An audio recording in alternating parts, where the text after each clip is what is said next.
I think you're muted, John. How about now, Jason? Yes, sir. I can hear you now. Yes, sir. Well, let's try that intro again. You know the intro. I'm John Blankenship. I am your host of Tennessee Tuesday on our final episode of 2025, which is our season finale. My co-host is Jason Boshears. And Jason, if that's the only tech issue I've had all day, that is good because it's been a very interesting day. We're working in our library project and constructing a new children's library. So the power has been off in the building all day and on and off dealing with stuff there. It's been a creative day technology wise, but I love tech. Even got a chance, Jason, to go to Best Buy and almost bought a new laptop today. Didn't really probably need one, but love tech stuff. So we're glad you're with us this evening. We're just a week out from Christmas, about 9 days, I believe, to be exact. And Jason, I'm festive behind me. You can see here. Yes. We have the Christmas tree, the small one, put on the table tonight to be festive for the Christmas season. And again, Jason, we have so much to be thankful for and grateful for. God sure has blessed me and my family, and I'm sure you can testify to the same. And as our guest tonight, Mike Dunn, will be on with us in just a moment, I know he can testify to the same as well. And we've got a great show lined up tonight. Lots of things we need to do. We'll be bringing up some of those comments from you, our viewers, this evening. We've got a great show with our guest, Mike Dunn, from the Dillard Judd Camp in Cookeville this evening. We've got a whole bunch of photographs we're going to go through. They've been busy. Some things happening around the division as we get ready to wrap up 2025. And again, we've got a disclaimer, Jason, that you're going to read for us tonight. Yes, sir. Now, the views and opinions that are going to be expressed here tonight, they're not the views and opinions of the Sons of Confederate Veterans. It's General Executive Council. Any division, any camp, any brigade, it is just the opinion of the person that is expressing it. So there you go. There is our disclaimer. Absolutely. So we want to start out the program tonight and mention a couple of our folks in Tennessee that need your prayers this evening. And one of those is Brigade Commander Jimmy Vincent. Jimmy's father passed away in the past week, and I believe today they had his funeral service. Mr. James Vincent. So we want to remember Jimmy and his friends and family in your prayers as losing his father. You've lost your dad. I've lost mine. So we know where he's at there. That's a tough spot to be in, but know that his brothers and sisters are praying for him, and I'm praying for that peace, especially this time close to Christmas. And also, we want to mention Mr. Terry Beasley, who was a longtime member of the Tennessee Division in the Memphis area, now lives in Florida, and a lot of folks will know Terry. We know he's had some health issues as well over the past couple of days, and he definitely needs your prayers this evening, and I know he would greatly appreciate that. And Terry's been a member for the SCV a lot longer than I've been alive. I know at least 50 years, and it may be 55-ish or so now. So yes, longtime member of the SCV, done a lot for our organization. So we want to remember him in our prayers, and also, of course, Jimmy Vincent there with the loss of his father. And if you've got anything else like that going, feel free to let us know. We always want to pray for you. And that's something that Connor and Moose have brought in really into the programming on SCB Chat, is getting some scripture involved. And that's very important in the day with which we live. So I appreciate their stance there as well. So we're going through some of our comments tonight. Lots of folks viewing with us, and we want to say hello to a few of those. And we see all of our regulars checking in, and we've had some new folks over the past few weeks. And we thank you for supporting this program. Jason, you want to jump in there? And I saw you're sharing some of those comments this evening. Yes, sir. I'd like to talk about everybody that's coming on and thank them for being here. And thank them but without you, we wouldn't be able to have a show. And the fact that you're here and you're supporting us, we want to thank you for this. And of course, we all know Mr. Derek Glover visiting with us. And let's see, we have Linda Hudson with the J.J. Dickinson camp. Her husband is Roy Hudson. And I'll be visiting them because I'm speaking at their Lee Jackson. Okay, yeah. Here in about 3 weeks. So it's not going to be a trip down to Florida coming up for you. Yes, I do. Yes, I do. And there's Charles LeRae. Charles, thank you for joining in with us from the Bayou Country. Yeah, we appreciate all these folks sharing our videos as well. They've been promoting us too, and we do appreciate all of our fellow SCV brothers and sisters there as well that are sharing our videos out. Oh, yes. And I thought about Derek Glover when you said this, when you were talking. He was probably talking about one of those old kung fu movies where everybody starts talking and you have words. The mouth move, and then finally the words show. Yes, yes. David Pope joining us from Knoxville. Thank you, David, for joining us. And he also Merry Christmas from the Tennessee Society, MOSB. Absolutely. And he is an adjutant for us. And let's see. And we spoke about Roy just a minute ago. And there he is. Hey, Roy, thank you for joining us. Appreciate you being here. And then I believe you might know this gentleman right here. Yeah, Jim. Me and Jim were talking a little bit before we went on. We're working on a big project. Jim's doing most of the work on this one, so I've got to give him credit. In our cemetery here in Humboldt, and some folks got to see it at the division reunion, there's 120 plus Confederate veterans buried here. Yes. We got a list from 1927. This will be a neat program to do once this is completed. It was listed in the newspaper when they got their Southern Crosses of Honor, the cast iron crosses. Yes. They were placed on their grave. So some of these are not marked. So we've got some that we want to get officially a gravestone for. We've got all the research done, and he continues to work on that and identifying what company they belong to. Good work. So I appreciate Jim, and he's our new division chaplain as well. So again, if you need prayer in the division, always reach out to Jim, and I know he would be happy to pray with you and pray along with you there through your situation. Yes, and I thank you for that, and I thank Jim for stepping up.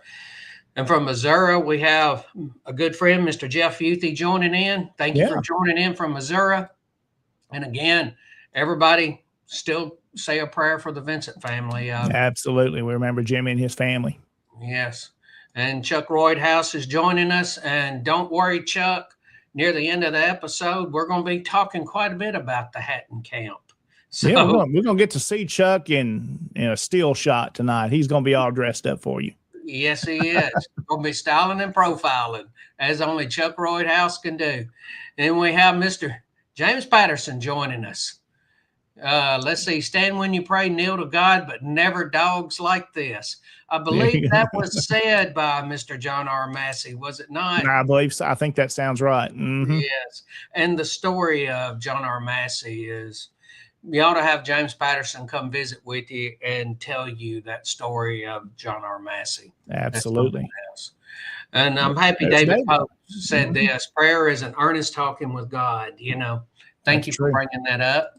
And we have been joined by the man himself, Mr. Tom Wood. There's Tom. Good evening, Tom. And that awesome to see Tom here. And I see Daniel has joined us again. Appreciate you joining us in, Daniel. And then we He's one have, of our regulars. We appreciate that. And Al as well. Yeah. yes, Al joining us from JB Cowan Camp. And then Tom says, Merry Christmas to everyone. Mhm. Yes. And I'm happy that Charles LeRae had this to say. Prayers definitely work. Amen. They definitely do. They do. And let's see, we have Jim. Prayers are offered daily for members of the division too. So, yes. Lots of folks on with us tonight on our different platforms. We've got folks on Facebook, the different channels and Yes. Groups and pages, and also our YouTube channels as well. So we thank all those folks checking in with us. And there's Sean joining us from Florida. So appreciate him being on with us. Yes. I want to thank everybody for joining in with us. And I'm still going to come back and I'm going to play our disclaimer again, because everything you're going to hear tonight is the opinion of the person that is expressing it. So just with that, since everybody's joined us and we've had more people come on, wanted to make sure everybody's aware of the disclaimer. Now, Absolutely. what you're going to hear tonight, as the person that's saying it, does not reflect anything else. That's true. Yes, sir. But before we get and bring Mike on here in just a moment, Jason, I want to talk about one thing, since we don't have as many photographs from other camps to share tonight, but we do want to mention this one here. We talked about this last week. Larry McClooney, past commander-in-chief of the SCV's new book, Paradox of Freedom. And look what, I'm going to drop this off here, and you can see, look what came in the mail this week. Yes. So we've got the brand new book. I haven't got to read it yet, so if Larry is watching tonight, I'm anxious to sit down over the holiday and read this book. Again, it's talking about black slaveholders in America. That may be a thing of shock to some folks that may see this video saying, what, that existed? Yes, it did. So that's his book that he's put together on that, a lot of research, and that's going to be a good book to sit down during the holidays to read. And again, Jason, folks can get that. They can go to his website, which I'm going to drop up there as well. Yeah. Again, which is booksbylarry.com. Mm-hmm. So you can pick up a copy of past Commander-in-Chief Larry McClooney's book there. And he didn't pay me to say that. I picked up my own copy, paid for with my own money, because I love his books. And guess what, Jason? We'll show one more thing. Look at there. It's even signed. He's even signed it. That's signed awesome. it. Looky there. Looky there. Yeah. So we appreciate Larry's efforts he does across sharing history. And he is a great historian as well and led the organization. Did a very good job. It's his time as Commander-in-Chief. I did a very good job. Of course, he was the man that was in the chair when we reinterred Forrest in 21. When he gets to his writing, you can tell that he has done a tremendous amount of research. And I talked to him for several years as this book was in the process of being developed. One of these books like this, he's done research couple of years before he ever started writing it. Absolutely. You know, it's not just, okay, I'm going to sit down and write a book. And then, a month later, it's years of research and time put in, effort, a lot of hours put into getting the information correct. And, something we'll work on, and I'm going to reach out to him maybe sometime after the first year. We can get Larry on with us here on the program, and he can tell us a little bit more about the book and kind of give us a preview about it. Oh, yes. That should be interesting. But tonight, let's bring him on with us, Mr. Mike Dunn, who is the commander of the Dillard Judd Camp in Cookeville, Tennessee. And Mike, we're glad to have you tonight. We've been working for a little while to get you on with us, and I think it worked out perfect to have you here with us tonight on Tennessee Tuesday. So, Mike, welcome in. Thank you very much, Commanders. And if you would let me begin by saying my apologies to everyone listening here tonight. I happened to be in Yankee Land, Chicago last week. 2-degree weather, and I was in the harsh wind for quite a while. So this is the result of being around too many Yankees in the cold. This is what it'll do to your voice. So my apologies, but like I mentioned to Commander Boshears earlier today, our ancestors suffered through a lot worse. So I'm more than proud to be here tonight to share this microphone with you fine gentlemen. Well, Mike, we're glad to have you. Glad to have you here with us tonight. You're going to be going through here in just a little bit after our first break, kind of what you've done as your first year as camp commander there at the Dillard Judd Camp, and some of the things the camp and you've been involved in. We've got a good slideshow tonight we'll go through, and y'all have been busy up there, and we're glad to feature some of the work that you've done there in the camp. So it's going to be a good night tonight.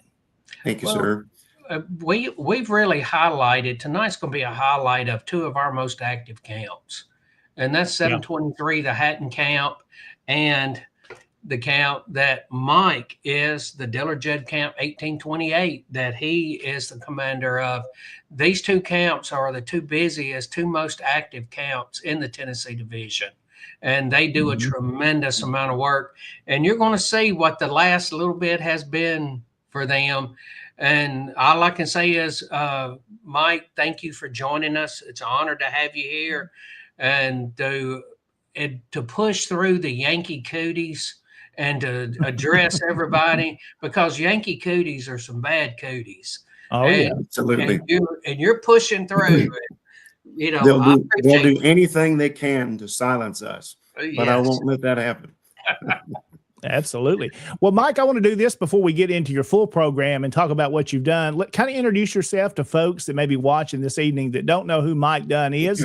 Tell me a little bit about how you've got involved in the SCV and maybe your love of history kind of got you to where you are today. Give me a little background on you. Absolutely. Thank you, Fran. First of all, tonight I'm glad to be flanked by two Bonnie Blues behind me and our festive president who's touting his Santa Claus hat.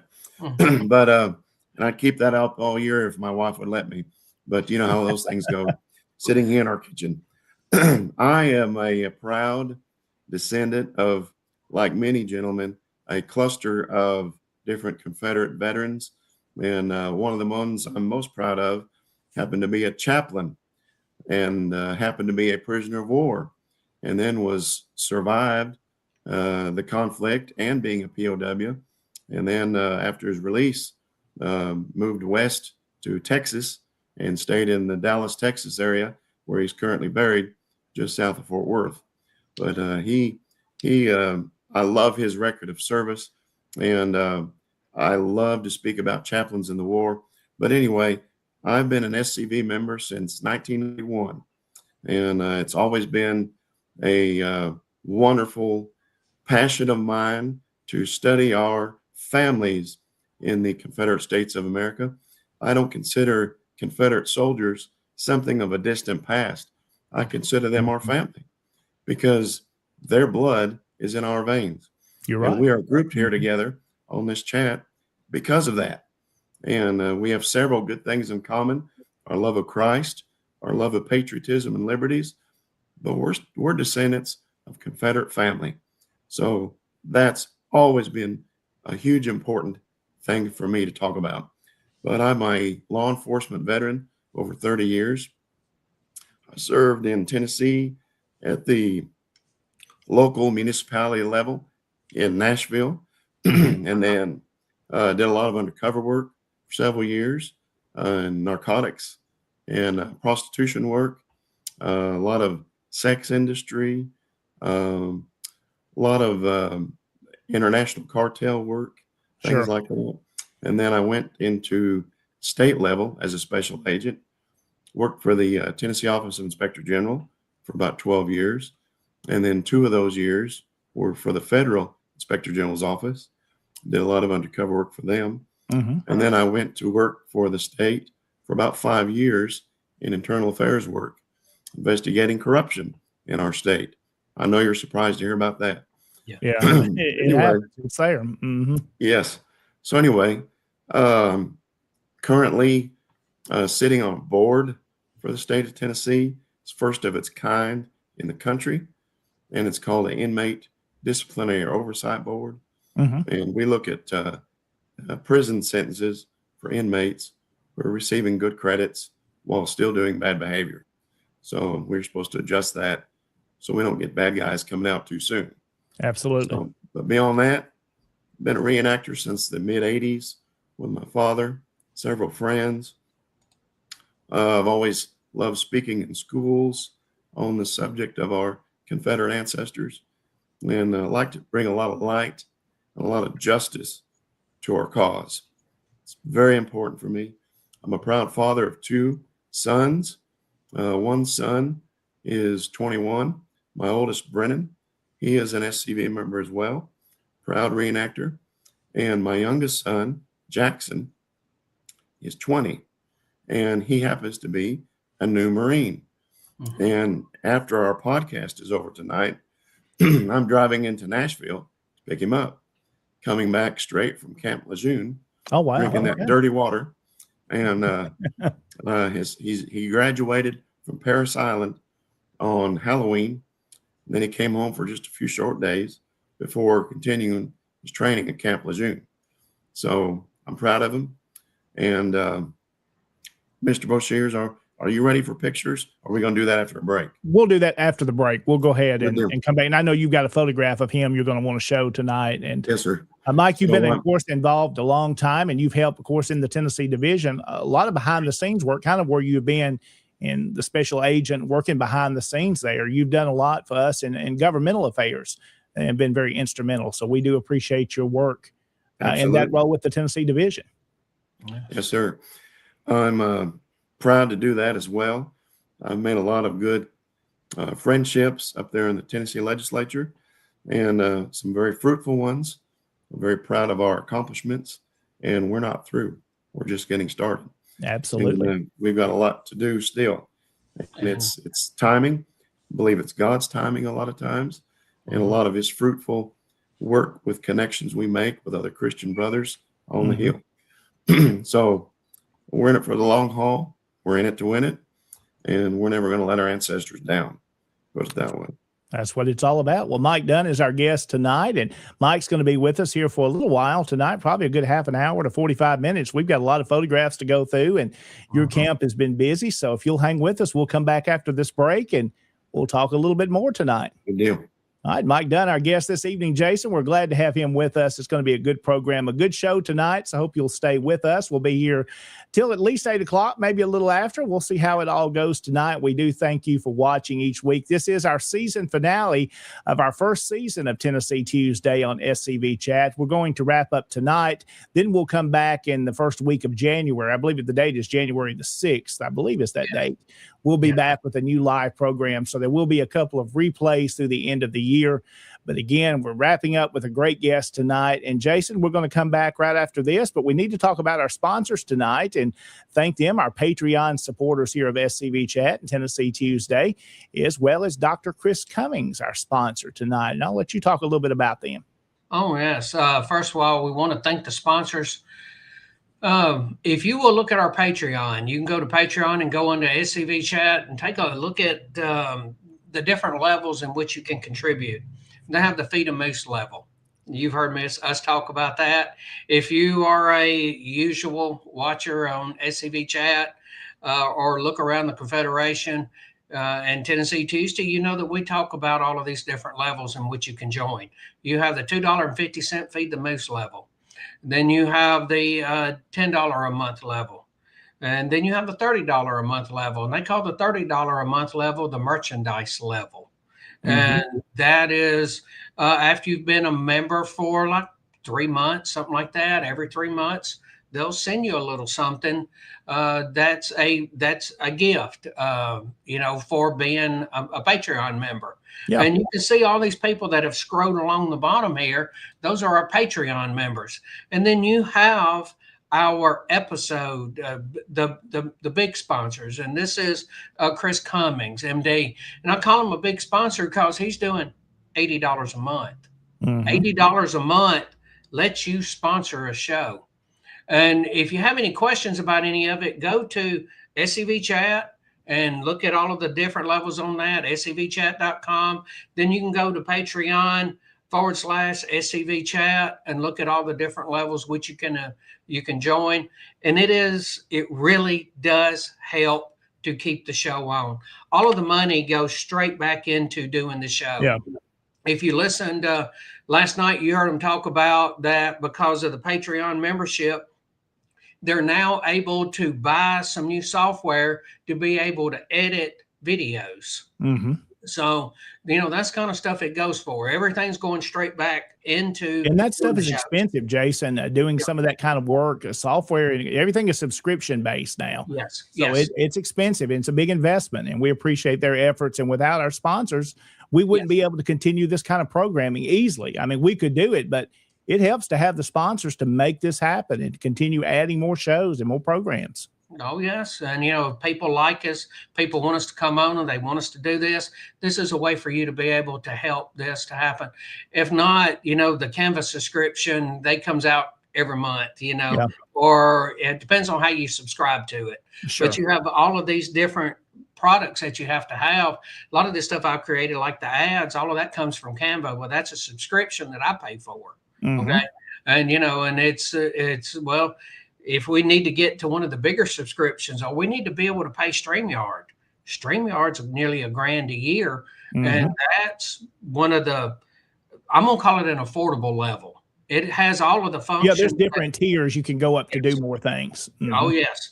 So if we want to be able to do a lot more, it would cost us a lot more. Yes. So, so it's the sponsors mean a tremendous amount. I want to thank everybody that has contributed. And I want to thank Dr. Chris Cummins for sponsoring the show.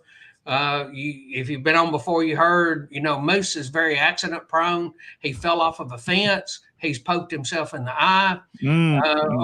So, and I know, Chris, do you want Yeah, to speak about absolutely. it? I got to meet him several years ago when he was practicing in Jackson, Tennessee for a while. Got to eat lunch with him a few times, and we do appreciate the work he does. Highly thought of, highly respected. Look at some Google reviews. He's highly thought of, have helped a lot of folks, especially with knee pain. I know that's one of his specialties there. So Dr. Chris Cummings in Mississippi, one of our sponsors here on SCB Chat in Tennessee Tuesday. And Jason, it's time to take our first break right now. We're about halfway through this hour, the 7 o'clock hour Confederate Standard Time this evening. We're glad you're here with us, and we'll be back right after this. There is a place nestled in the rolling farmland of southern Middle Tennessee. A home constructed in 1837, nearly lost to the ravages of war. Saved by a servant and a Confederate general. A place where families loved and lost. If walls could talk, what stories could be told? If a place, a home, can feel love, loss, pain, surely this is one of those places. Nearby is a more recent structure, and inside are the stories of heroes and heroines, stories of battles won and lost. Stories of sacrifices made by the people of its native soil. A place that will tell the true and complete story of the Southland and the war fought for its freedom. From the causes that led to the conflict to the modern-day struggles to protect Southern history. Historic Elm Springs and the Confederate Museum at Elm Springs are the general headquarters for the Sons of Confederate Veterans. A place where the story of the Southland and its historic struggle is preserved and told. Come and discover your history.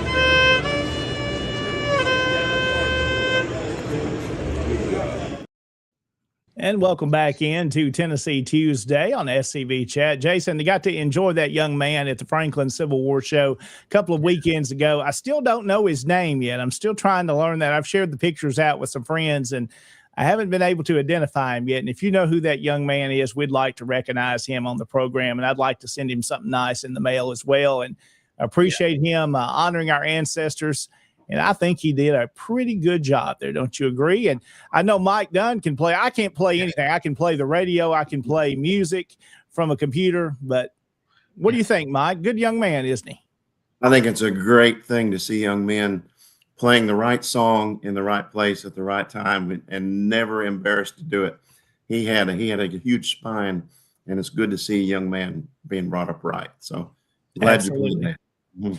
Yes. Well, Mike Dunn is our guest this evening. He's the commander of the Dillard Judd Camp in Cookeville, Tennessee. And Mike has been commander, I guess, about a year now as the camp commander, had taken over from past commander, Mr. Mike Williams, who had held that position for several years. And he's done a lot of things and has been busy. And we want to jump into this tonight. And Jason's got a slideshow ready, photographs you sent him. You guys, as we've talked about, one of the busiest camps, not only in Tennessee, but in the Confederation, and doing a great job. And we're glad to be able to highlight some of the work you've done as leading the camp over the past year. And Mike, first, let me ask you, how's it been being a camp commander of a camp like the Dillard Judd Camp? Well, I love it. And it's easy to lead people that are already trained to follow. It makes it very easy. And all I have to do is think, what else can we do?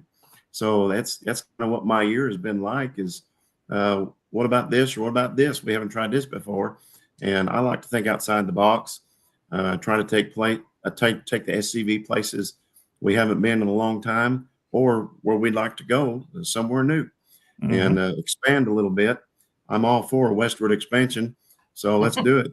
Absolutely. Well, Mike, tell me a little bit about, before we get into the photographs you've got tonight, tell me about the Dillard Judd Camp, and if you want to, where you guys meet, how y'all meet, and kind of what's happening in the camp in that level. Thank you, Fran. I believe we were chartered in the early 1980s, if I remember right. I believe Ed Butler Sr. could tell us about that, one of our charter members. And we meet in Cookeville. We're based out of Cookeville, Tennessee, in Putnam County. And we meet the third Monday evening of every month at 7 p.m. at the Golden Corral. Oh, How that's a could you good place meet to be. and not Man. eat? We've got to eat when we meet. So a lot of times we'll show up hour early, enjoy each other's good Christian Southern fellowship. The waitresses love us. The ownership loves us.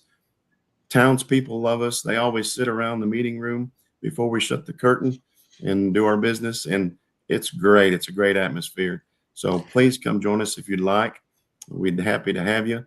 And we have a good mix of young people, middle-aged people, elderly people. A lot of ladies come from the UDC and Rose camps and things like that. So we have a great following. Happy to be there. Well, Mike, tell me about the namesake of your camps there, the Dillard and the Judd name. Tell me who those folks are that may not be familiar with them. Yes, sir. Both of those gentlemen were Confederate veterans, Mr. Dillard and Mr. Judd, and they're both buried in the Putnam County area. And some of the cemetery work we've done has been around their grave sites. And it's pretty neat to know that, and I don't know how it came about. Sure. And I need to do more research on this, and apologize for my lack of preparation on this question. I don't know why our camp has two names joined together, like Lebanon's camps or Robert Hatton or Greenbrier's John Hunt Morgan, but ours is Dillard Judd with a hyphen in the middle, and it's honoring two veterans of our local area. So my apologies, but next visit I'll have the full story of why those names were chosen. I put you on the spot there. Definitely two men worth recognizing, of course, in that area that served in the Confederacy and Confederate Army. And let's kind of mention, I know you're going to get into this in the slideshow, but something that I've got to see several times that I know the camp is really proud of, that's happened several years ago, is the monument that's in the local cemetery there. That was a big deal to see that large monument put there. Yes, sir. We're proud of it. It's in the Cookeville City Cemetery, and it's honoring several dozen Confederate veterans who are buried there. We have ceremonies there every year, and unfortunately, it's been threatened by Antifa, another group in the past. So we've had to guard it several times at nighttime. And the local law enforcement are on our side, and we've got a great following there in town. So we do what we can to protect our image, protect our loved ones, protect our ancestors, our families there who are buried there. and we're proud of it. It's a good place. Well, I know you've got a gentleman who's the past commander that's known as Bear Hunter, who is willing to defend the monument anytime needs to be, Mike Williams. And we're picking at Mike a little bit this evening, but he led the camp before you for several years, did a fantastic job, and kind of retired from that position. And then you sought the office and now taken over. Of course, you're no stranger, as we mentioned earlier, to the SCV. You've been active for a long time. And Mike, I'm going to kind of turn it over to you and Jason a little bit here. And Jason's got the slideshow ready and kind of let you lead through the things you guys have done over the past year. Yes, sir. Brother Commander Blankenship, I just want to thank you for your leadership for our state. Thank you. You've been an outstanding leader. And we really enjoyed earlier this year attending our division reunion out there in your town. And it was really, really neat to see the surrounding area and all the people that love you and support you at your hometown. I appreciate that. Very nice to see. So thank you for doing what you're doing. Absolutely. Doors always open anytime you want to come down here. We'd love to have you. Thank you. Let's press on toward the goal. It's good Absolutely. stuff. Yes, sir. Commander Boshears. Yes, sir, young man. Yes, sir. As I told you earlier, this is an exciting night for me because as soon as we're done this evening, we're headed into Nashville to pick up our new Marine. And Jackson Dunn is a proud member of Sons of Confederate Veterans. And that's his Paris Island Marine picture. Graduated there at Paris Island on October 31st. And very, very proud of his passing the crucible and all the Marine tests for basic training.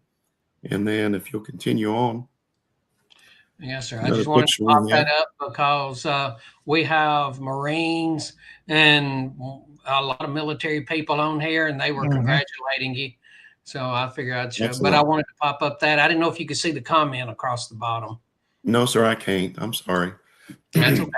And this picture here, as soon as he graduated, the very next week was our Veterans Day parade in Carthage. So he was asked by retired Sergeant Major John Henry, who's running for Congress right now, if Jackson Dunn could participate in the parade.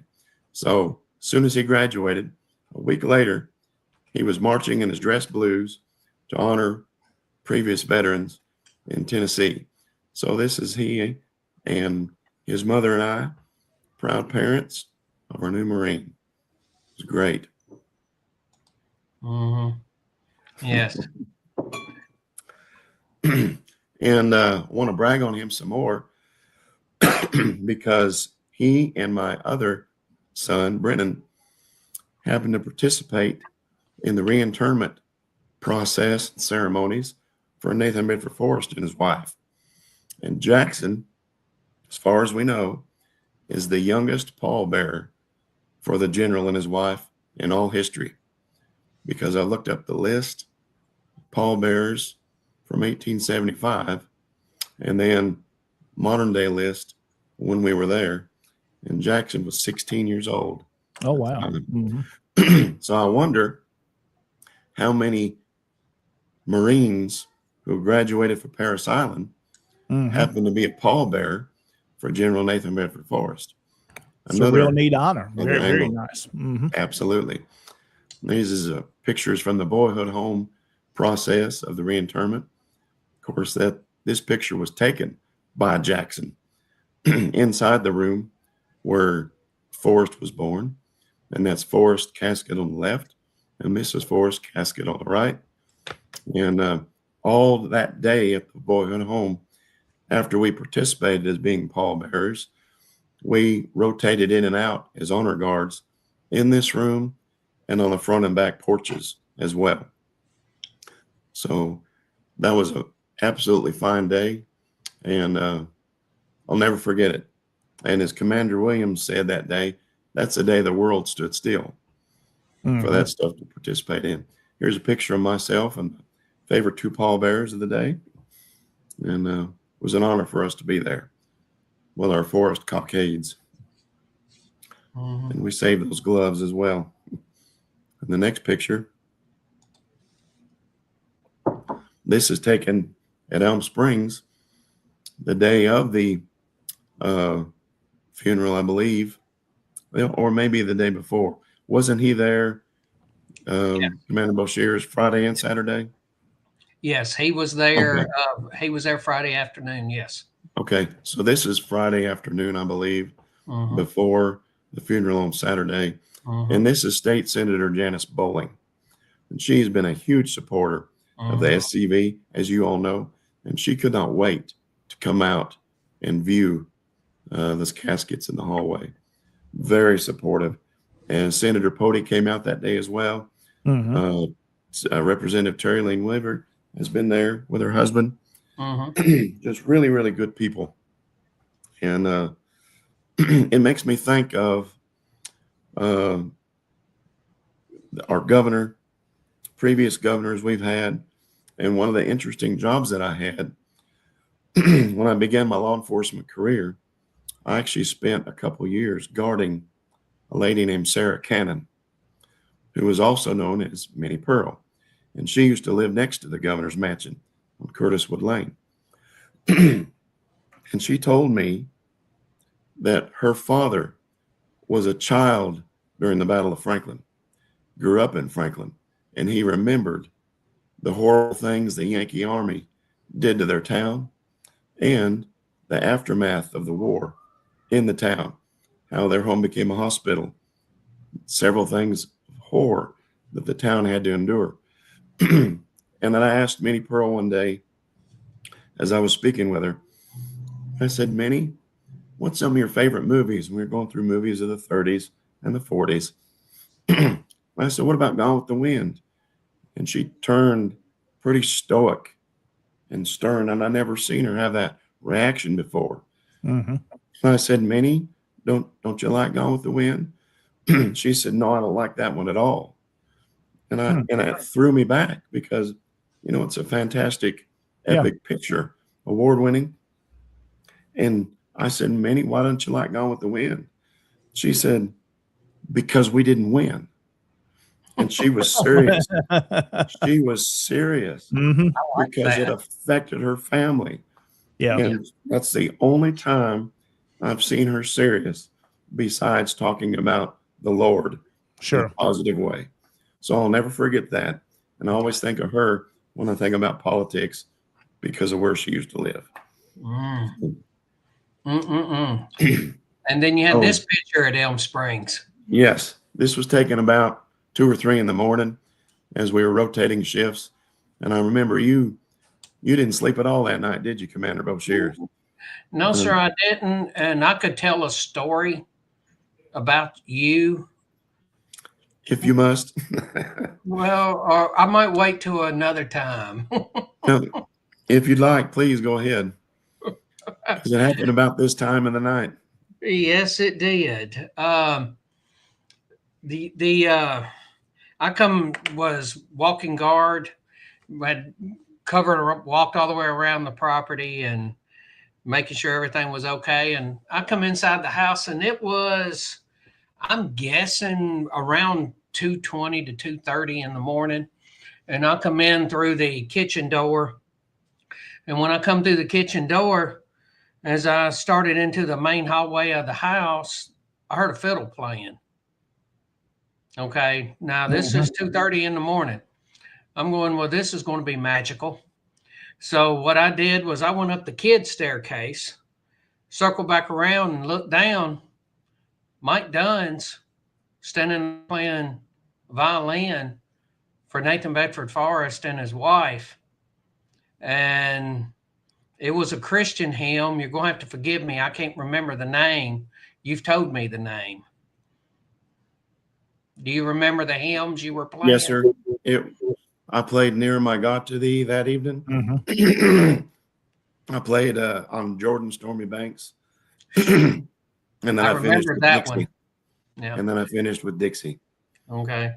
I remember those other two, but because I heard them, but the first one, yeah, thank you for telling me that again. Yes. I'm sure that gave you chill bumps coming in there, hearing that in the nighttime in the quiet.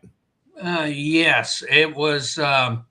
Okay, this is going to be really good or really bad, you know, because you didn't know what you were going to walk into. Yes, and according to the people that were on the grounds, the spirits really liked the music. I have heard several reports since then that the spirits really liked when y'all were playing. Good deal. Well, had to do what I could to pay tribute to those Yes. wonderful people. There They were earned it. people. There were people upstairs in the house, and they said during the time that you were playing, the spirits were quite happy, Wow. quite happy, quite active. Well, thank you. It was just an honor for me to be there and do that Yeah. for our general. So I was happy for that. Yes. So anyway, if you want to continue on with the pictures, Yes, so I sir, don't we take up two of your shows. I'm sorry, but one of our best things that can happen to any camp is swearing in new members because we want our organization to grow. So we've had about 9 or 10 new members this year, and these are just a couple photographs of happily signing in some new members. And always try to use our chaplain Dobbs there, and that's at the Cookville Golden Corral. That's our meeting room, and always happy to have our camp colors on hand as well.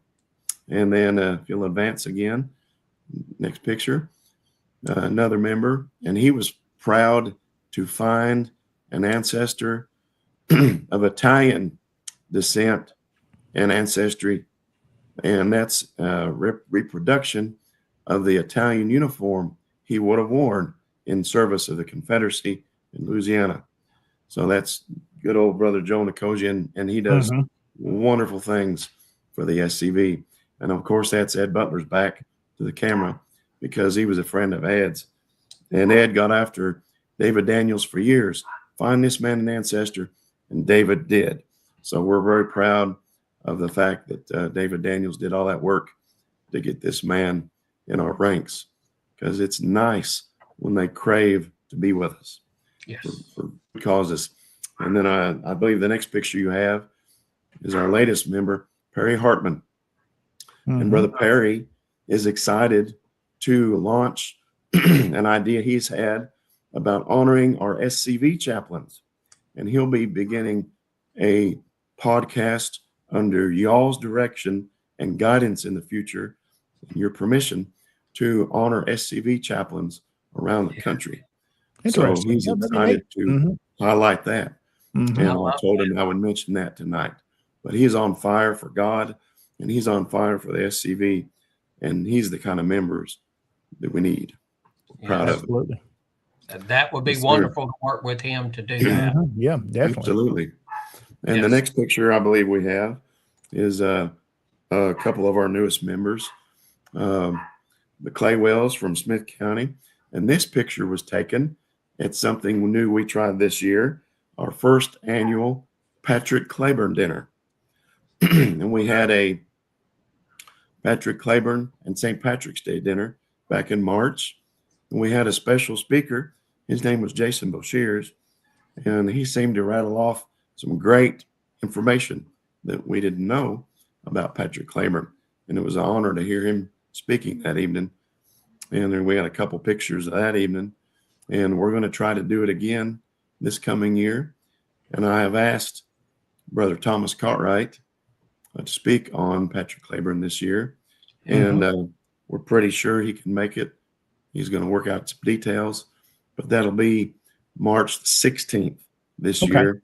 And we're going to have it at the Smith County Heritage Museum. We'll have more space there. And that's in Carthage, Tennessee. But I'll get you more information about that. Yeah, we'll definitely promote it. Yes, well. And Thomas Cartwright is fantastic. And just to tell you what Patrick Claiborne did there at Franklin, that's a tale all on its own. It's incredible, incredible. And I've had the honor of dying on the field with Brother Cartwright over the years, and especially up in Gettysburg at the 130th anniversary several years ago. And we'll go over some slogans that I enjoyed hearing him say at a later time. Yes. Mike, you're Yeah. starting to show your age there when you said the 130th anniversage of the battle. That's right. That's right. Those were good days. It's been a few Those were years. fun times. Those were fun times. And Yes. I believe you have, there you go. There's some more pictures of our Claiborne dinner. And these are our proud members on the left. Yeah. Brother Waller is a member of our camp. And on the right is Miss Penny Waller. She's the president of the Hart UDC camp in Carthage. And the next picture, also from the Claiborne dinner, that's Commander Williams on the right. Commander Douglas III on the left. He's the Gallatin camp. And then continue on, another picture of those two gentlemen. Some stranger on the left. We invited him up on the street, and he just decided to come and enjoy supper with us that night. He looks like he's had a lot of suppers in his time. But he's got a good Irish colored tie. That's why we let him in the door. An Irish T-Rex. That's right. And then Miss Vonda Dixon and Mr. Kevin Witherall, and hats off to Brother Kevin for losing his mother this year, and proud of him for keeping on going towards the goal. There's Brother Ed Butler, and thank the world of him. And I want to add my condolences as well to Brother Vincent for the loss of his father. And I attended that service this morning in Pall Mall up in East Tennessee. So again, keep praying for his family. I believe you have some more pictures as well of our dinner. And people came from East Tennessee, Middle Tennessee.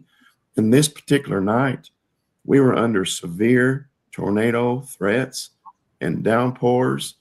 And by the time that dinner started, that banquet room was full. We didn't have any empty chairs. People came out for the cause in horrible weather. I was very proud of that. Dedicated folks. You can't stop the Irish. Sir, and my son is Lieutenant Commander of our Diller Judd camp. That's Brendan Dunn right there at the podium, giving the charge. And our second Lieutenant Commander, James Irby, front of the colors there. Thank you. So, very good. I also want to mention some activities we did this year. We were able to play as a group of musicians called the Strings of Secession. That's Brother Marlon Rood and I. Marlon Rood is the past commander of the John Hunt Morgan Camp, Greenbrier, Tennessee. Fascinating, stellar professional musician. Teaches music for a living, owns a music store in downtown Springfield, Tennessee, and he's been friends with the top-notch enchilada of the Grand Ole Opry for 60 years. He grew up in Studio B, watching his parents participate in recording a lot of greats like George Jones, Tammy Wynette, a lot of heavyweights in music history. He knows his history of music, especially Confederate music. So it's an honor anytime I get to stand with this man. But I just wanted to mention these couple things because we've been invited to play at the 2026 National Reunion for the SCV in Lexington, Kentucky. So we'll have a couple other musicians with us as well. But we're honored to play there at the homecoming at the museum. And we played a couple of times actually the past couple of years. But Mike, let me ask you a question. It's the National Reunion coming. Will you be playing at the Grand Ball? Is that when you'll be playing? Yes, sir. Okay. We will. So we will help you trip over your partner as best we can when it's time to reel or jig. Yes, sir. And I believe we've been asked to play at the reunion in Mississippi in a couple of years as well. So I don't have the dates for that. Y'all would have that. But we were asked as well. So if we can continue on, I want to talk about our Confederate Decoration Day we had this year at that Confederate Monument in the Cookeville Cemetery. That's representative of the state in that region, Ed Butler II. Y'all, he is one of the biggest allies we'll ever have in the SCV and UDC. This man right here in this picture at the podium, the son of our famous Ed Butler in the red coat, He is the reason that we have the relics we do from the State Mhm. Museum at our Yes. National Museum. He's the one that took it to the fight, and he's the one that established the bridge of relationship with the State Museum, and he's only getting started. The Yes. future will only tell what else we get, including things we haven't even mentioned yet. So Yes. he's on fire. And as a private citizen in Tennessee, I'll tell you this, I support this man financially every time he's running, and he will be running again. And if you don't trust your politicians, you can trust this man. He's a good Christian man. He's a friend of my family. He's a friend of the SCV, and he doesn't have to promise anything because he's already proven it. He's already done quite a bit. So I'll pitch him anytime I get the chance. But session begins the second week of January, and he'll hit the ground running. He always does. And if you ever get the chance to go up on the hill, please stop by and visit him. He loves to visit with people, especially our people. And when you're in his office, look on the wall, you're going to see some wooden objects readily familiar that were made by his daddy that resemble things at the State Museum and the Confederate Museum, because his dad is so productive in that wood shop and he does great work. So I always like to brag on him. In the next picture, you'll see this is Brother Bentley Langford, one of our great camp members of Dillard Judd. He now works at the Confederate headquarters there and the museum, and studies under the leadership of Brother Adam Southern. And Brother Bentley has took it on himself to champion the cause of raising a Confederate brass band. And he's put out the word, if you know anyone who's be willing to gather up and play Southern Confederate music on antique horns, he wants to put a band together that can play for SCV official events at headquarters, Elm Springs, wherever we need them. So I want to pitch him tonight because he's a great guy and he's willing to do the work. Yes. I don't know who that guy is, but if you take that picture and stick it in your cornmeal, like Porter Wagner used to say, rats will bring back corn they stole 7 or 8 years ago. But anyway, that's our good monument there in Cookeville. There's a lot of work put into it by Ed Butler, David Daniels, guys of that era, Dr. Sam Barnes, and they're proud of it. And like I said, we've got dozens of Confederate ancestors buried there, and we have a good time honoring them every year. This is another thing we did for the first time this year. Our SCV camp participated in the Smith County Fair. This is the hometown, Carthage, of Vice President Al Gore, and we're honored to pitch an SCV tent in the middle of that fair. And we had a lot of good time making these banners for the first time. That one you could see, and in the next picture, I believe you'll see one. That's another one, but one more picture. You could see, a banner across the front of the table as well. And those banners we had made by 5 Star Vinyl in Cookeville, and that vinyl store is owned by Mr. Jones, a lifetime SCV member from Florida. And he wanted me to mention not about his business, but his love for the SCV, and he will take care of our own. So that's an example of the work he'll do for your camp. And of course, that young gentleman there, Mr. Wyatt Claywell, also one of our camp members, he was one with his dad that was sworn in at our Claiborne dinner. We're proud of Wyatt because he's graduated from Smith County High School, and now he works in the Nearstorm mine just outside of Knoxville. So his business is going in the hole every day. Yeah. This is a new idea we had, and I met with Commander Boshears several months ago, and I thought, one of the areas of American history that's pretty much ignored is when our Confederate veterans, while they were still living, were probably appreciated and respected the most on a national scale and celebrated the most on a national scale.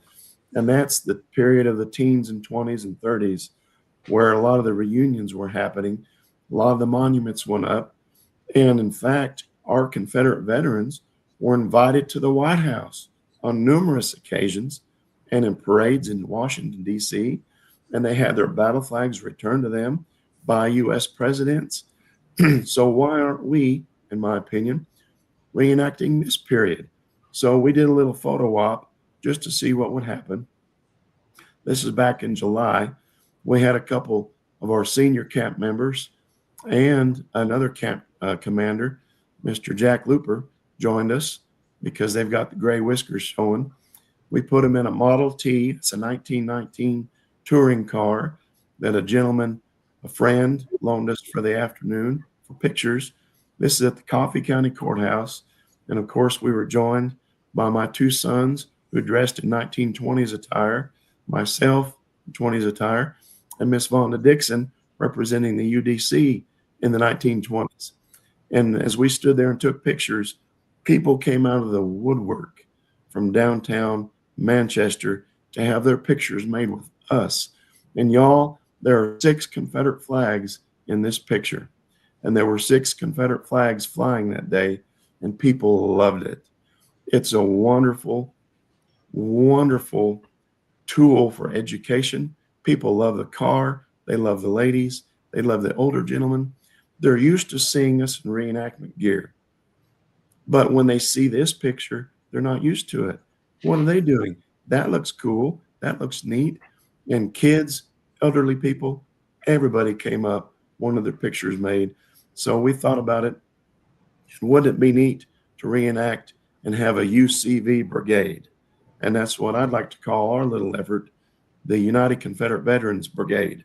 And it can highlight the heyday of the UDC ladies and all their efforts to appreciate the sacrifice of our veterans and all the pennies that were raised through bake sales and cotillions to raise our monuments and take care of these gentlemen in the soldiers' homes. So that said, we continued on. Another little angle from the photo op.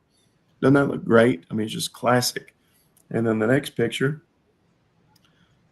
Vonda representing how a UDC could look back in the 1920s. And I think it looks great. And then the next picture is our recent purchase. The Dillard Judd Camp purchased this 1921 Model T truck. This came from the St. Louis Rail Yards, St. Louis, Missouri. And this truck was used to transport people back and forth to the railroad and their luggage. So it's all original. It's been restored with paint in improper color back during the 1980s. So we're going to paint it back its original color, green. And of course, the body was black, but it's all original other than that. And we're going to see how much we can use it for the UCV brigade, because we can hold about 6 people in seats in that truck at future parades, car shows, festivals, whatever. And it's going to be a great tool. What year is that again, Mike? It's a 1921 Model T truck. Very neat. And it's got electric start or the crank in the front. And it's a 104-year-old vehicle. Drives great. What's its top speed, Mike? How fast will it go? I haven't tried it yet. I'm more worried about capacity than speed, because we want to use it in parades. But it's what's neat about this model. It's got 2 natural electric lights in the front, but it's also got 2 oil lamps in the front underneath the windshield, and 1 oil lamp in the back with red glass. And the wicks are still there, and they operate great. We've already lit them up, and they look wonderful. So we can't wait to use it this coming year. And we hope we can convince other SCV groups to form their own UCV brigade. And this is really going to help with our elderly camp members who can't reenact anymore, can't walk much anymore. They can sit and ride in a Model T and wave a Confederate flag, and people will cheer and clap. I know they will, because of the reaction we got just taking pictures. That's So I'm neat. really looking forward to that. Yeah. Sure. So Well, and that's one of the things that I'm doing all of this for, because I'm at that age, it's tough for me to reenact. Okay. sure. But I can ride around in a vehicle and wave a flag. Yes, Yes. sir. Mhm.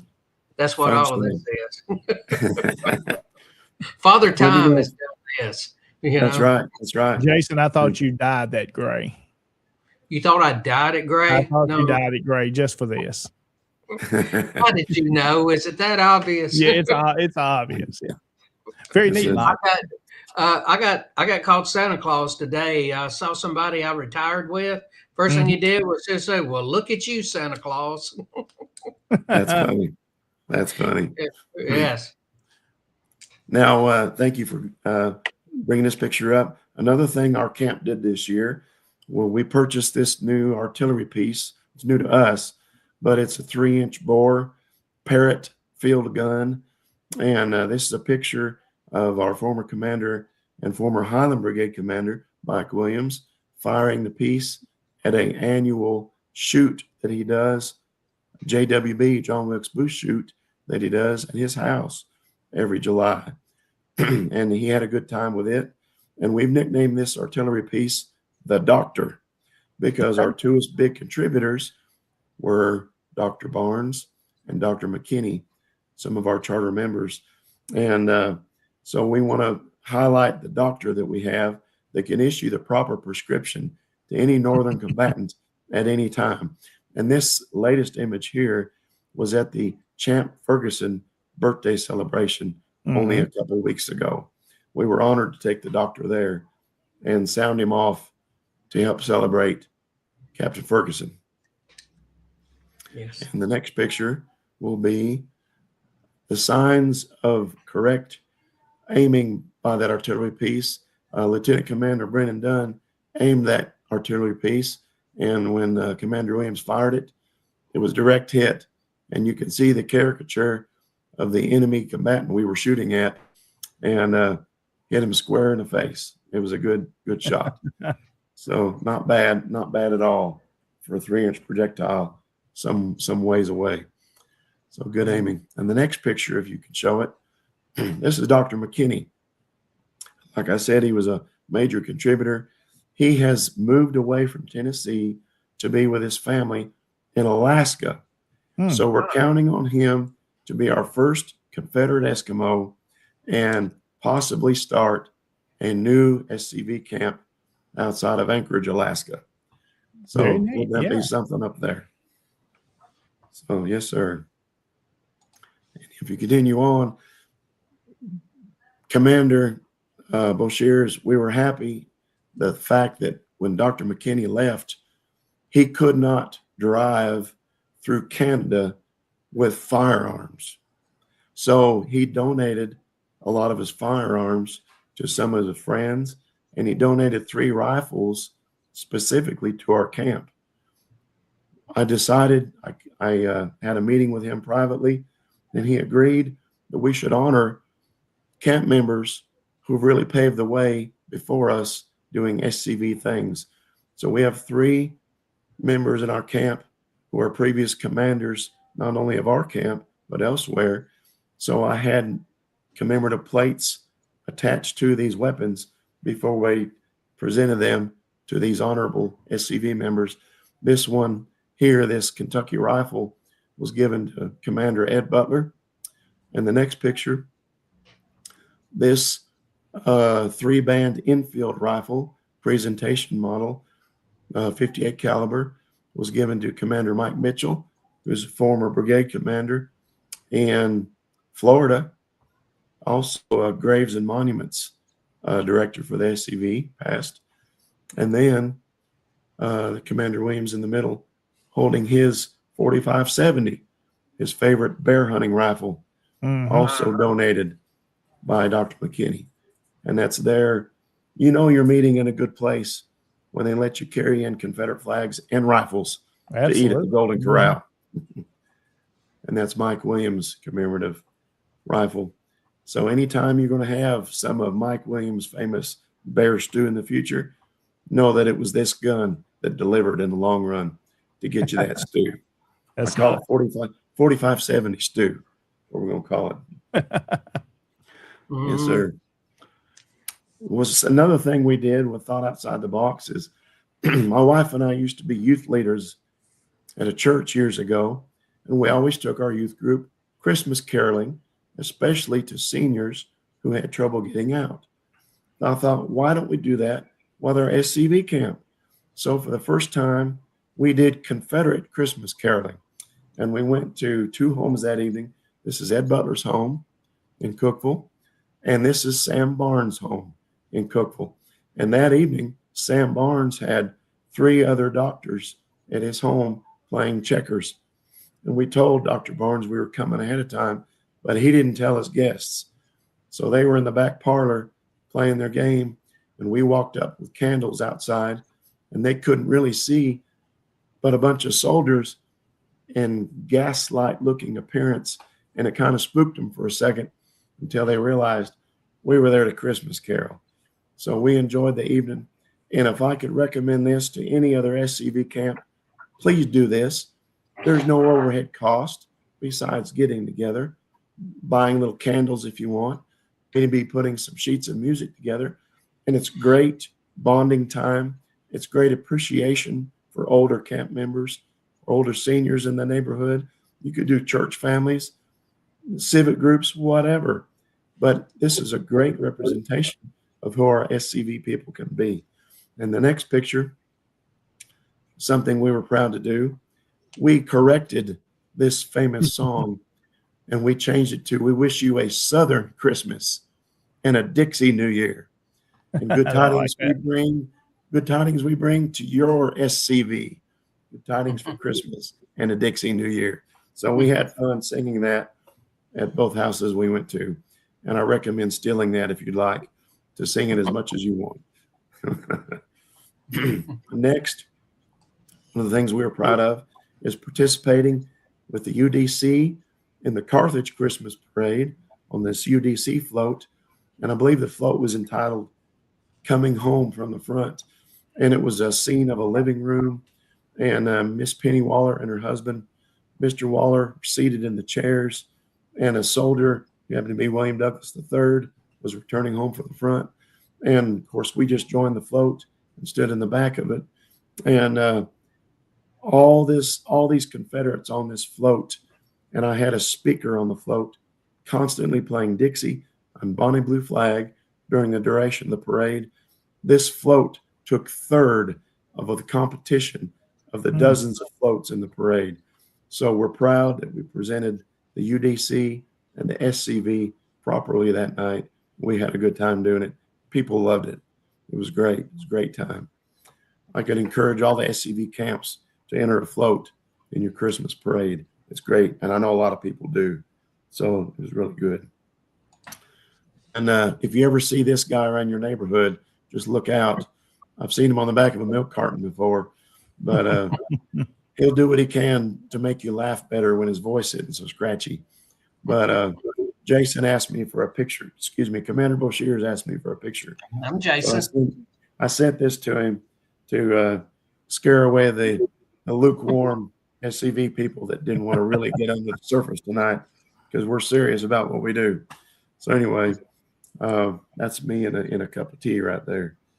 But that's how I dressed for the Christmas parade. Loved it. And that's a Dirty Billy hat. I had him custom designed, and I stole the decoration on the side of the hat from my Christmas tree when my wife wasn't looking.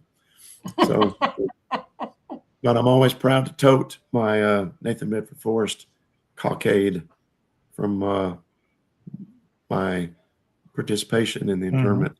It's a wonderful, wonderful time. So thanks for letting me go through all those pictures. Yeah. I love highlighting what our people can do. I love thinking of new things that we can do and new places we can serve.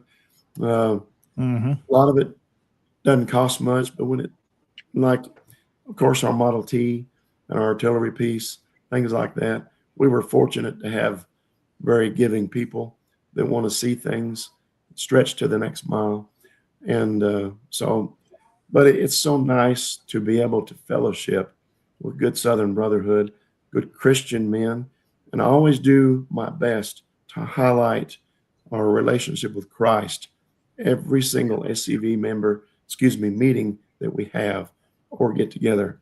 And like the other night, we had what we call a sons and daughters Christmas dinner, because our SCV merged with the local UDC for the Christmas dinner this past Friday evening. And we had it at the Smith County Heritage Center. And one of the things I began with was how many people have ever been to a birthday party where people sang songs but ignored the birthday boy, and they just sang songs about weather and ate. Mm-hmm. We're not going to do that. We're going to sing about the birthday boy, and we're going to give credit to Jesus Christ for being the reason for the season. So I made sure I read from the Christmas story from Luke chapter 2, and we sang Christmas hymns, and we had a lot of prayer that night, and it was great to fellowship Southern style about our Lord and Savior Jesus Christ. Can't do that enough.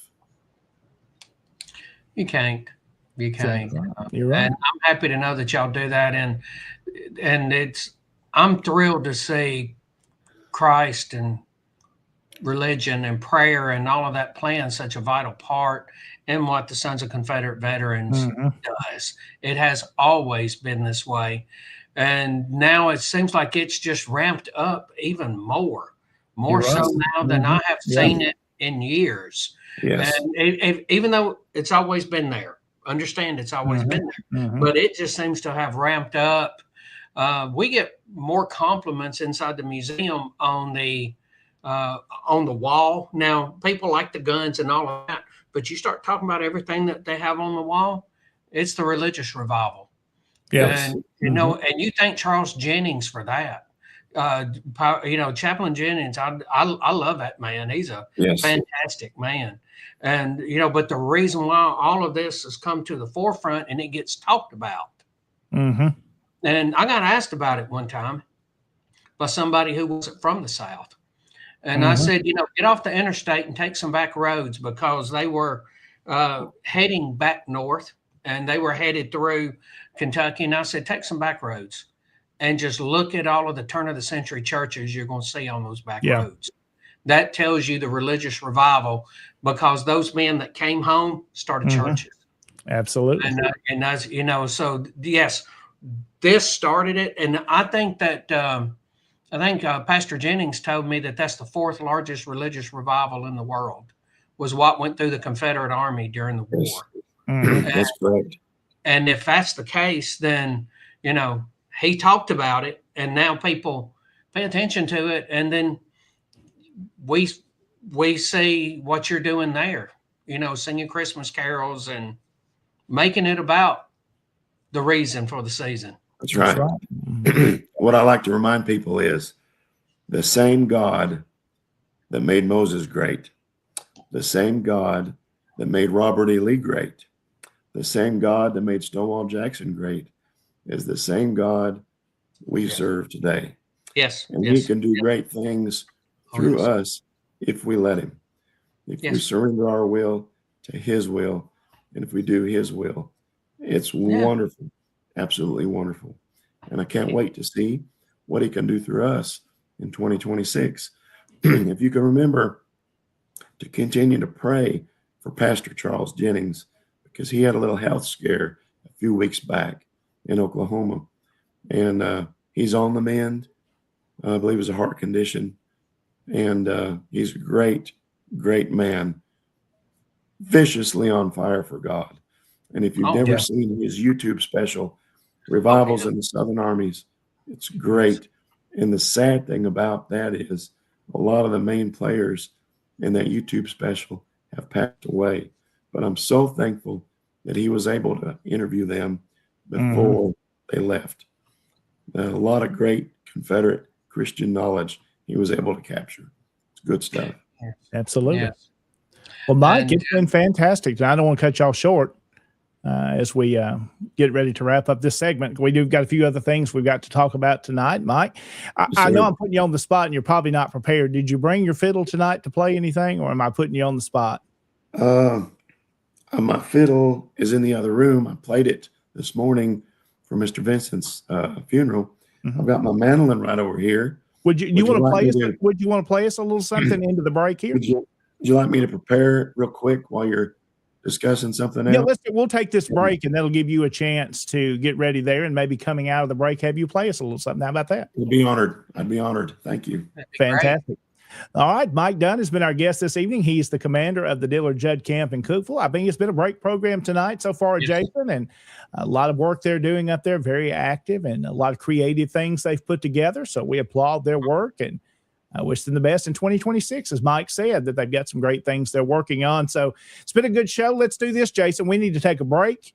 We'll come back, and then Mike's going to play a little bit for us there, a little song or so, and we'll talk about some other things happening across the Tennessee division. We'll be right back on SCV Chat and Tennessee Tuesday on this Tuesday evening. When my mother was in college, she danced with Confederate veterans.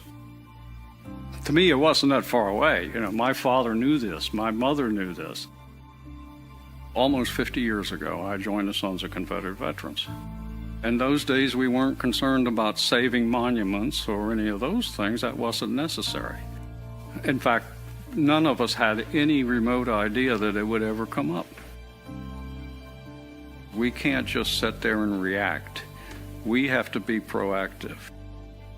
Or, as Robert E. Lee said, the best way to disrupt your enemy's plans is to strike first. Everyone should do all in his power to collect and disseminate the truth, in the hope that it may find a place in history and descend to posterity. History is not the relation of campaigns and battles and generals or other individuals, but that which shows the principles for which the South contended and which justified her struggle for those principles. If you're looking for some place to be where you think you're going to accomplish something to save our history, go to the Sons of Confederate Veterans. I'm Thomas Lee Jesse. I'm a descendant of Private Daughtery Gilmer, a Confederate veteran.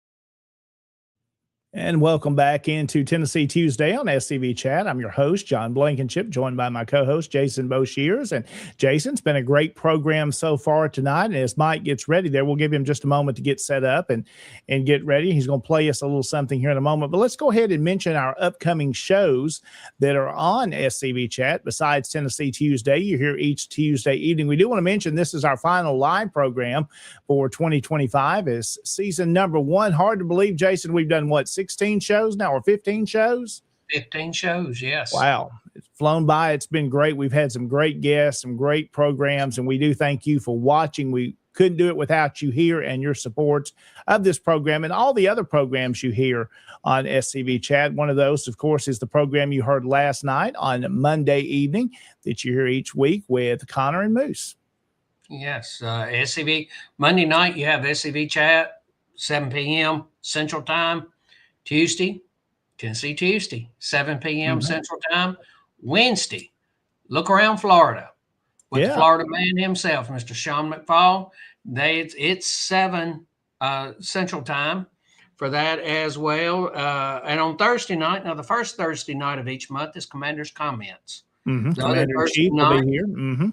Yes, and that's a great show because you get to hear straight from the Commander-in-Chief himself. You have the Commander-in-Chief. Most of the time, the Lieutenant Commander-in-Chief is on there. You'll have the Chief of Heritage Operations on there. And they're just talking about anything that is going on. And you get to hear it from the man himself that is sitting in the chair. That's the first Thursday night of each month. The rest of them, they're just look around the Confederation. All of those are at 7 p.m. Central Time. Friday night, we have Friends of Douglas South Hall Freeman with David Pope.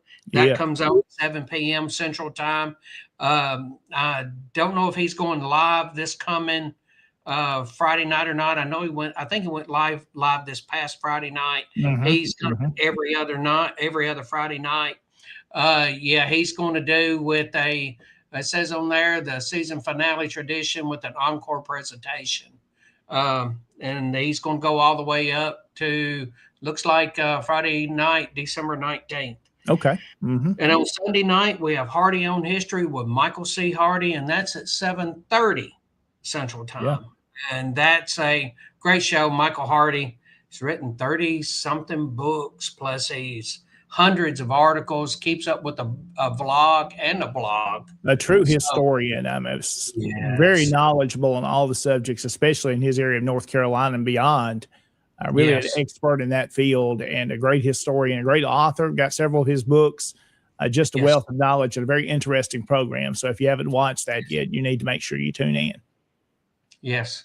And let's go ahead and mention for folks that want to send in photographs, especially during our program for Tennessee Tuesday, is we mainly feature Tennessee related events, but also on Thursday evenings for Look Around Confederation, Moose and Connor, and mainly Moose usually on Thursday nights. It's been a lot.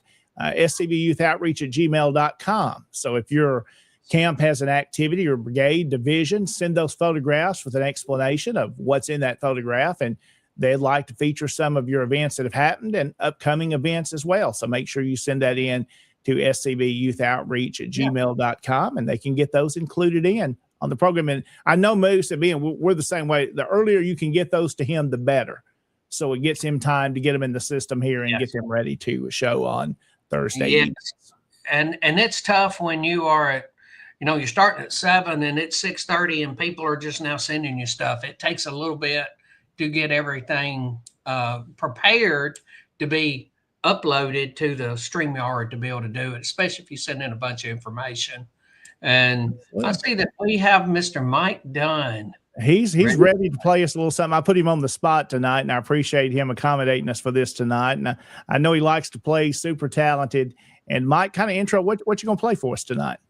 I've grabbed my mandolin. I had it sitting over here in the kitchen, and I love Christmas music on string instruments.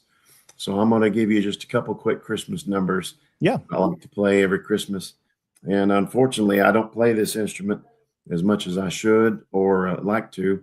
So anyway, this is Merry Christmas from the Diller Judd Camp in Cookeville, Tennessee, out to all the SCV members, UDC members, members of our groups that do all we can through the year to champion the cause of our wonderful Confederate ancestry who fought for Christian liberties, home and firesides. Merry Christmas to y'all.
Fantastic. I like that, Mike. Very good.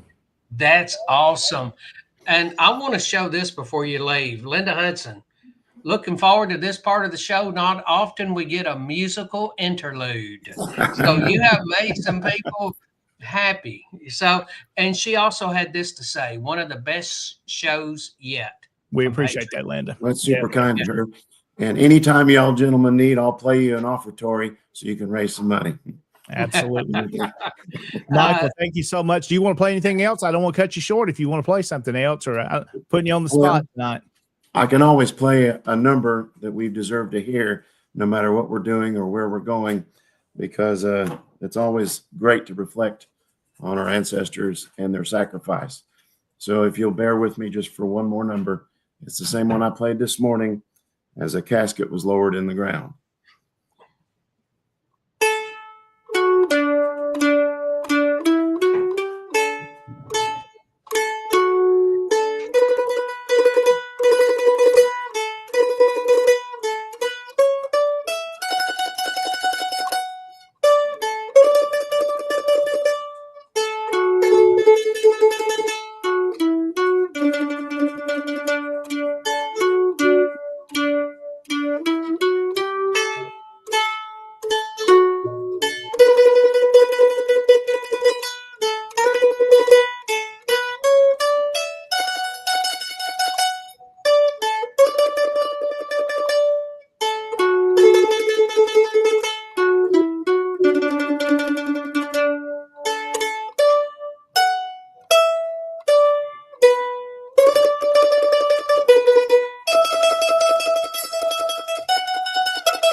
God Thank save you, the Mike. South.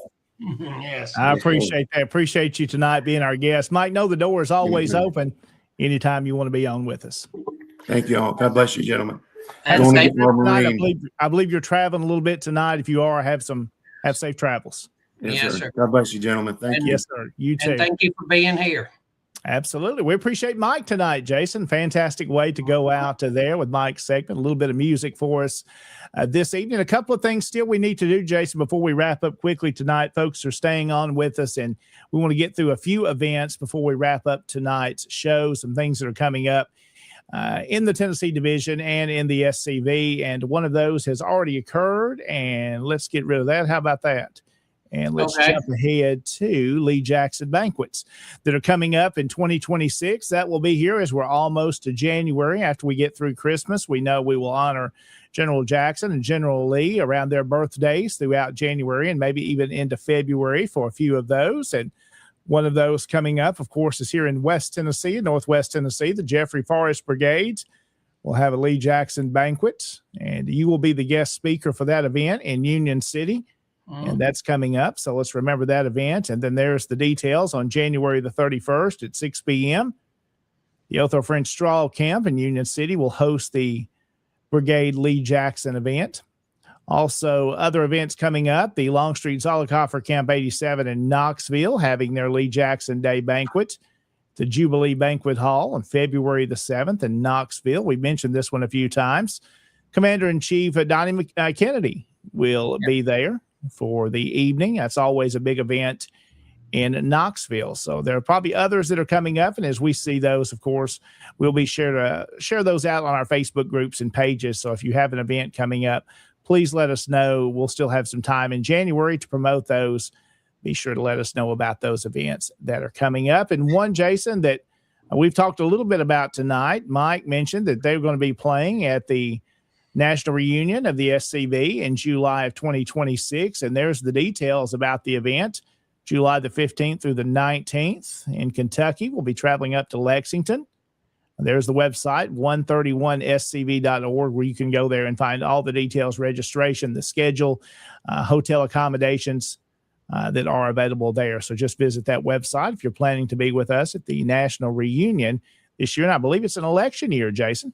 Yes, it is. So that's always going to be a big time there for the national reunions. Those guys have done a lot of work to bring that to you. Also coming up, our Tennessee Division reunion. You still got time to register and make your arrangements there to be with us on April the 17th and 18th. That'll be in Morristown and Russellville, split between the two, as we will have the business session there in Morristown. The main hotel will be there, and then we'll be traveling over on that Saturday afternoon to Russellville to the Longstreet Museum to dedicate the marker there that you see an image of. And, of course, there's the host hotel, the Candlewood Suites there in Morristown. It's a fairly new hotel. And there's a sample of some of the rooms and the workout facilities. Jason, we might need to team up and hit that workout facility. What do you think? No, yes, sir. I need to. It's absolutely. But, I imagine I'm going to continue to eat, so I need to hit the workout room. We're going to talk about it. We're probably not going to do it, so that's okay. We're trying. We're getting there. At least we're talking about it. But of course, that's coming up. TennesseeSCV.org is where you can go to get all the details about the Tennessee Division reunion that's coming up. It's also an election year for us as well. I plan to seek the office of Division Commander once again, so it'd be an honor if you would continue to allow me to serve the division. I've enjoyed this. It's been fun.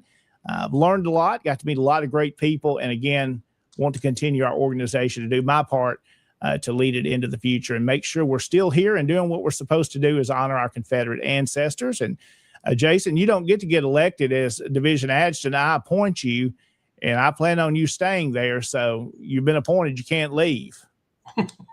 Well, no, and that is the thing is I work for the division commander, and you could decide that you want somebody else. And you're doing a fantastic job. Fantastic job. I appreciate all your efforts. Again, Jason, and any other adjutants from camp level to divisions, do understand that is a big job, especially if you have a large camp or a division. It's a lot of work to keep that up with and keep it right. And something I know you'd probably want to encourage our camps this evening, not only in the division, but nationally as well. 990 is something you should be thinking about if you haven't already done so. It was due yesterday. Yeah, that's why I'm saying it was actually due December 15th. Mm-hmm. It's 5 months after the end of the year. So after of our fiscal year. Yep. So you have until December 15th to do your 990, and you have to do a 990. Yeah. Every camp has an EIN. Mm-hmm. You have to do a 990. I don't care if you don't have a checking account, you have no money, you have nothing like that. You still have to do a 990. Still do it. I know it's going to be late, but still it needs to be done. You don't need to skip those and miss those. And we know camps, Jason, that have not done that in years, and it gets you in a bad place with the IRS level, and you don't need that. You need to be reporting what you're doing, and encourage those as well that are in the adjutant role. It's a serious job you need to take on. It's got to be right. You've got to make sure these records are kept, that you're doing the right. You're not just taking cash and putting it somewhere. You need to get your bank account. You need to do these things.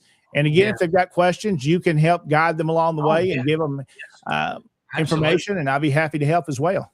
Oh, yes. Now, if there's any camp out there, they need some help, all you got to do is ask. I'm not going to get in your business, okay? But if you need help, then I'm here to help you do what you need to do.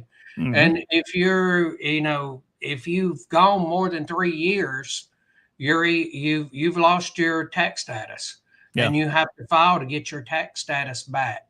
And that's a process and an expensive process as well. And you've got to have records to do that. I know an organization that's gone through that outside the SCV. It's a lot of work. So keep up with that. It doesn't take long to do a 990 at all. No. So you can get online, do one. They call it a 990N or an e-postcard. You can just click on one thing. You have it in just a few minutes, and it's over with. You don't have to worry about it. And the thing is, you don't have to wait until December 15th to do it. No, When our fiscal year ends on July 31st, you could do it in August, September, October, at any point in time, as long as, if you are, you do have money and you've got all the accounting done, you don't have to wait until December. Do it in September, and Just make a point to do it. And it's one of the things that you have to do. And I Yeah. know people say, oh, we don't spend any money. Doesn't matter. You got to do it. Mm-hmm. Doesn't matter. Absolutely does not matter. So Well, they please can reach out to you if they have questions. You can help them. It's Yes. not a real complicated process to get set up to do, but you can help guide them, get them to the right place to get started. Oh, yes. And that's something I'll be more than happy to do. And we can get you worked up from that. Yes. All right, let's see, Jason. We've got one more event here to mention, and then we've got a few photographs to show before we wrap up tonight. The General James Longstreet's birthday there, remembering and celebrating. Love cake. Love history. So, I mean, that's a perfect event to be at right there. That's January the 10th. That'll be at 2:00 at the General Longstreet Museum there in Russellville. So great job. The Bradford Rose Camp and their organization there that owns and operates the Longstreet Museum. The Lakeway Preservation Association. I think I've got that right. Do a great job with the museum. And of course, at the division reunion, we'll be dedicating that monument that's there on the property. Yes, that's going to be an awesome thing. And everybody's going to want to be there for that. I don't know that I've been to a division reunion to where we have had a monument dedication. So this is huge. Yeah, this is a first. It's a big deal. Well, let's go through some of these. Jason, do you want to grab the details that go along with them in our banners here? And I'll pull up some photographs. This is from the General Hatton camp here in our first photograph that we have, that they laid some wreaths there. And I'll let you talk a little bit about that if you want to. Well, yes. And I want to thank Chuck Roydhouse for sending these to me. Chuck Roydhouse is what they call the HPO. That's a Heritage Promotion Officer. And that's getting the information out about everything that the camp's doing. And we should have a lot of these wreaths across America. I know that I participated in it. I've seen a bunch of them on there. Of course, we're not going to be going live, but still send them to SCV Youth Outreach. And when we get back together in January, we can talk about some that you've done them. Absolutely. We want to put that out. Oh, yes, because we want to encourage it done. And this is all from the Hatton camp, and they put some of them here in Cedar Grove Cemetery. And if you want to go to the next picture, this is them at the grave of their camp namesake, General Robert H. Hatton. And what they have in that list, you see it there at the obelisk of the grave. From left to right, you have Ed Tomlinson, you have Chuck Roydhouse, and just to the left of the obelisk is Tom Wood, and just to the right is Martin Frost. Those two men, they did the Tennessee Division adjutant job for 20 years combined. Yes, they did. Tom did it for 8 years. Martin did it for 12 years. They did absolutely tremendous job. Then behind Uncle Martin, and I call him Uncle Martin because I've been trying to get him to adopt me for over 20 years. And he keeps telling me the paperwork's in the mail. For some reason, I don't think it now, but, I believed him for a while. It got lost in the mail system. That's okay. We'll let it slide. Then behind him is Phil Chapman and Dave White. And we'll continue on to the next one. And this is Tom Wood, Tom Wood's wife, Nancy Wood. And she's at the grave of Sophie Riley Hatton. And Sophie Riley Hatton is the wife of General Hatton, and that's also the namesake for the Order of Confederate Rose Chapter. So, and I want to thank them for doing that. And I'm going to take that post so you can see the wreath. And of course, I'll go back to it. There you go. Okay, whatever I just want people to be able to see the wreath because you lay the wreath with the bow up. A lot of people do it and they put the bow at the bottom, bow goes at the top. So, and we can go to the next one. And this is old Chuck Roydhouse, and he's at the Grissom Family Cemetery, and that's 2 brothers and 1 cousin. And they were executed by Federals dressed as Confederates. And I asked, and Chuck, and he sent me this information. Yeah, I don't know much about that. I'd like to know more about that. Okay, and then what it was these, like I said, it was 2 brothers and 1 cousin, and they had come home together. And there were Yankees dressed as Confederates. That has become a theme all through the South by this time. They were dressed as Confederate soldiers. They were Yankees, Federals, dressed as Confederate soldiers. And they tricked those 3 men into coming outside. And then they grabbed them, they took them behind the smokehouse, and they executed them. And then all 3 of them, the family buried all 3 of them together And the from left to right, it is John Marcellus Grissom. He was 26. He's captain of Smith's 4th Tennessee Cavalry. Mm-hmm. In the middle is Thomas Griffin, 18. He was a new Confederate recruit. And on the far right was Wilson G. Hankins, 17, a Confederate recruit as well. So the two young boys were on the right. Mm-hmm. Mm-hmm. And you had their, I'm going to say probably older brother at 26, or maybe even an older cousin, two of them, and they went home. They come near their house, so they went home. And then probably were helping to plant crops or do something like that. And Federals dressed as Confederates come up and tricked them. Convinced them to come outside and took them behind the smokehouse and executed them. So, yes. Yes, that does happen. And they laid the wreaths at that grave. And here's one more photograph we've got from Chuck. Yes. And this is, of course, Wreaths Across America. And he's at the Battle of Hartsville. They take care of that. I think I posted pictures of them before on here. They've sent in pictures where they've gone and they've worked on the Grissom Family Cemetery, and to where they've gone and they worked on the Battle of Hartsville Park. So, and I want to thank Chuck Broadhouse for sending those in. Well, great work there by Chuck and the Hatton Camp. They've done a fantastic job, always busy. And we share a lot of their things, Jason, because they're sending them to us. And that's why we want to encourage other camps and individuals in the Tennessee division, especially where we focus on, send in your events. We pull some of those from our Facebook group, but if you can send me those, especially if you've got a group of people with names, we'd like to be able to share their names, because we know some, but not everyone. And we'd like to make sure we can promote those. And you mentioned Wreaths Across America. There's several others. I know the Otho French Straw Camp has done some. I know Channing Green has been to several cemeteries. And I don't want to leave anybody out, because I've seen several do that already. But send us those photographs so we can promote what your camp is doing. And that kind of leaves us with our final thing, Jason, that I know we want to mention one more time, is SCV success. And these are the type things that we're talking about. And then we get into the legal battles that we fought and won. We want to promote what the SCV does and our accomplishments. And even as simple as showing you're placing wreaths on the veterans' graves, it shows you're active. It keeps the Confederate veteran in the light and out in front of that. We're still honoring those. They're not just old forgotten cemeteries with old gravestones that are not cared for, that the SCV is honoring these veterans. They're still fresh in our mind.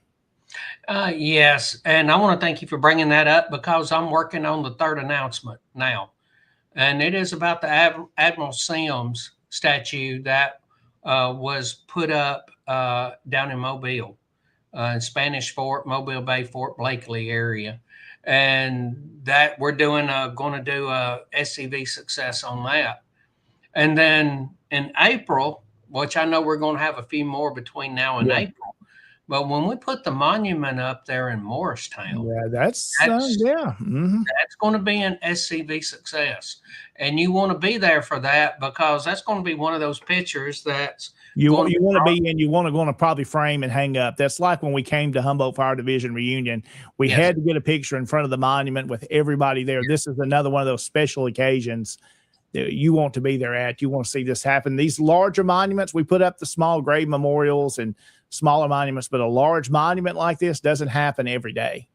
No, it's an honor to be able to be a part of it and see it happen. Oh, yes. And just like Admiral Sims, well, just like Jacksonville, just like Admiral Sims, just like what's going to be happening there in Russellville at the Longstreet Museum. Those are all SCV successes. And if you have one, send that information. Send it to scvyouthOutreach@gmail.com. Or you can send it to the scvsuccess@scv.org.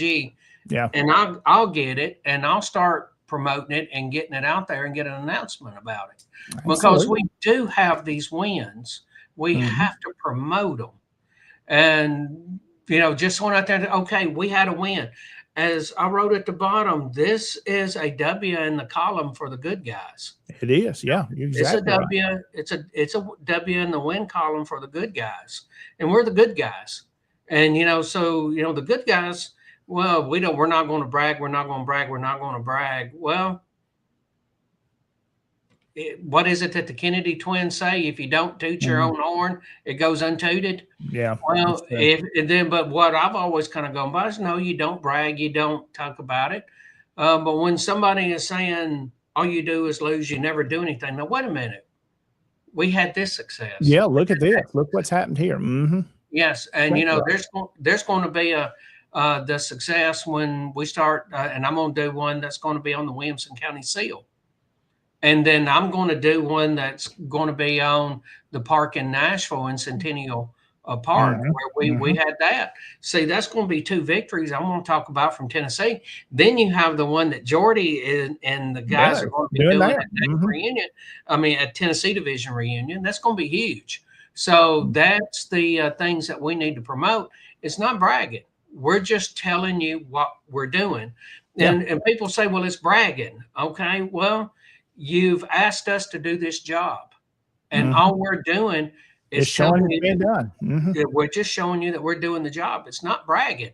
People say, "Oh, you're patting yourself on the job." Well, not and, going around it's being done to honor our ancestors. I'm doing the job. You know, it's being done to honor our ancestors, and we're just showing that we're honoring them and recognizing them.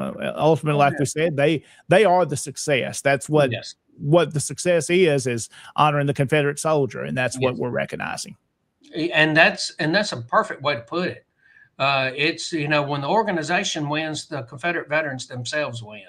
Yeah. And that's the reason why that we want to promote these successes, because we want people to know our organization, and we're doing good things, and we're doing the right things. Yes. And we're having success.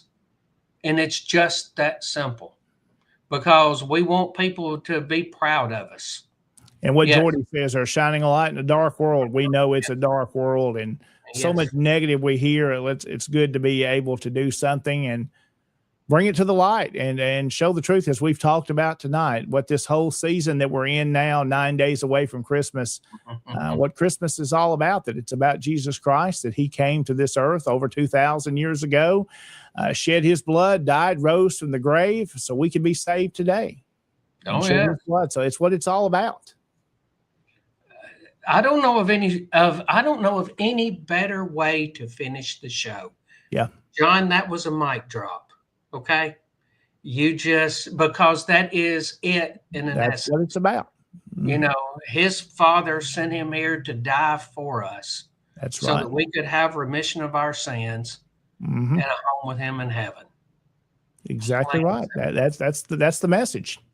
That's the message. Jason, it's been great. We have had, I know it's going on 9:00. We've been here almost 2 hours with you tonight. It has been a great program. It's been a great season 1. Yes. We're looking forward to kicking off in January. I believe that date is January the 6th. We'll be back with you with a new program, a new season. Some of the things we've got working on, of course, like the regular guest we've had talking about the camps. Also, we do get into an election year. We'll give the different ones that are seeking offices a chance to come on with us. We might get some more music. I know that went well with Mike tonight. We have to always be careful with music. Stuff like that we can get away with, but copyrighted music that can always get a little funny. So we'll have some more special guests like that. And if you're interested in being a part of this program, you're from Tennessee, especially, reach out to me or Jason. We'd love to try to schedule you and get you on. Something we say in our disclaimer, Jason, this program we're not making this controversial anyway. Tennessee Tuesday is promoting what we're doing, telling about the Confederate soldier, what our camps are doing. We're not here to pick apart the war and argue with each other. We're here to promote what we do and our successes, as we've talked about. And of course, be honorable in what we do. And there's other places for that, and that's taken care of in other places. And we're here to promote the great things and ready for Christmas. So that's about all I can say tonight, Jason. It's been a good year so far. It really has. And I want to thank everybody that's joined us over these first 15, 16 episodes. I think it is 15 episodes. It might be 16. I can't remember. I think it's 16. I think that's wrong I think it is 16. You think it is 16? Okay. So we've had 16 episodes. I want to thank everybody for joining us.